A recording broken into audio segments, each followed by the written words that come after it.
We talk about, especially our community, having businesses that are scalable. Talk about the importance of that, right? Because, I mean, you said you get thousands of applications. I'm sure there's criteria that they have to meet. How much of it is this business scalable on your criteria? Yeah. Like, That's high that we look at, right? I think especially in like our tech vertical as well as our CPG vertical, you cannot be a product of one. Like, who are you selling it to? And then your vision has to be big enough that we as investors can see where we can go along with you in the journey and how big you're thinking about it. I think now, kind of given the landscape, if you're not thinking, especially as a company or a product that service people of color, like not looking at like the global landscape as your marketplace, then you're really short-sighted about what you're building and where it can go. The other part is people need their money back, right? Like, you want to make sure that you can ensure some sort of return.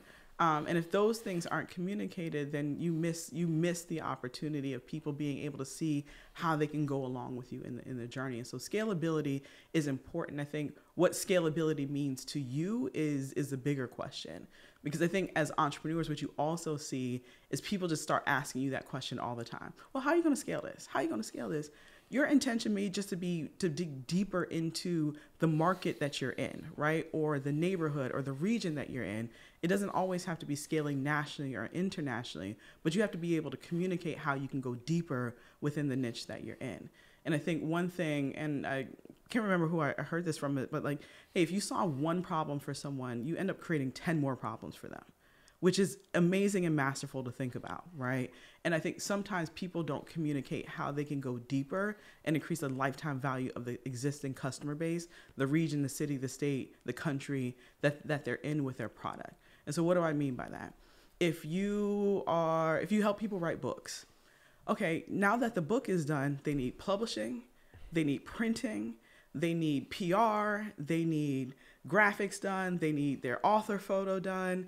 They need at least 10 other things, 10 other problems that you created. That within itself can make you extremely wealthy if you think about it. So when we talk about getting niche down or scaling, sometimes it's not this, it's literally going from here, or here with that customer base and being able to communicate that. So, as far as another marketing question, what's a good lead? Because I study like boxing, right? And I noticed that like boxers, they announce the fight, and then they go to training camp for about 5 weeks, and then it's quiet. That training camp period is quiet, and then like 2 weeks before the fight, that's when it's an onslaught of just marketing. They don't market the whole entire 6 weeks, right? So, from your perspective, what is a good time to actually market leading up to like a drop date or a release date or an event, as opposed to starting too early and then you just kind of wasting time, because people usually don't buy until there's a sense of urgency, like leading up to the actual date. Ooh. So you hit on something really interesting, because it's also the thing that I hear the most of, like, I got to build in silence. And I think that's some of the worst business advice that people tout. There's a lot of bad, crazy things that people say. It's also like, I got to get the coins in the bag. Like, do you really want coins? What kind of bag do you want? Like, you got to be very specific. And so why I hate when people say you got to build in silence is because most time people have no idea what you're doing. And you think that people around you understand what you're doing and what they're building and how they can help you, and they do not unless you communicate it. And so I think the boxing part is a really good example, but I think the way movies are put out, or how they used to be put out, is like a better example, if I can explain that, right? And so when a movie first comes out, most entrepreneurs, they just pop open and they expect the arena to be full or filled. It does not happen. You do not build it and they will come. You have to create the village and the community. And so when movies are created, maybe 3, 4, 5 years before, you have a few of the key artists or the few of the key actors talking about, I'm working on this movie. They may do some light interviews. They may do some drops. You may see a little bit of content that they're on the studio, but they've told you that they are in the process of building something. How many, what's the time frame? You said 3 or 5 months? I've usually seen it like 2 to 3 years out. Yeah. 2 to 3 years? Yeah, because it takes a year plus sometimes years to be able to do a movie. Yeah. But usually those marquee top artists, or I keep saying artists, but like actors, they drop that they're working on a movie. They may even drop the title, but they drop something, right? Yeah.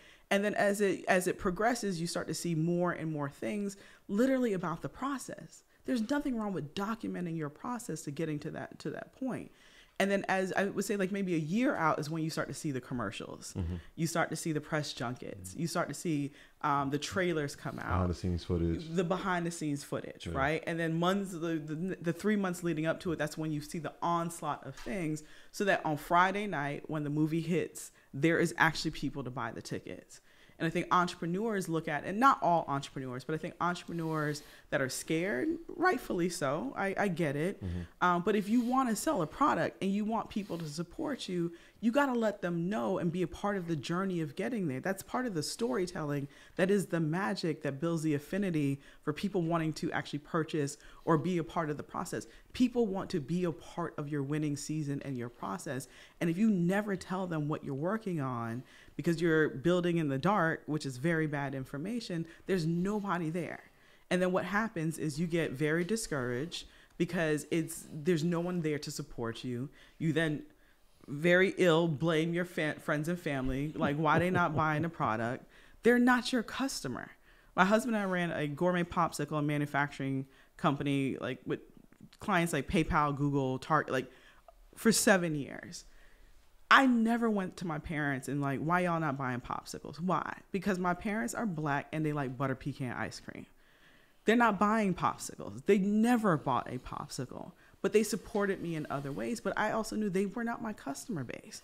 Wealthy white women were our customer base because they could buy a $30 box of popsicles, or they can buy a $40 box of alcohol popsicles. Like that was our customer base, right? Like, and we had to understand that, and it was hard for us to get to that point. But I like just stress people in that process of do not build in the dark. You don't have to give all your IP away, but you got to make sure people understand the journey that you're on, and then the value that you're bringing and what problems that you're solving. And if you wait until you bought all this inventory to even test any of that, then you've already started with a bad foundation.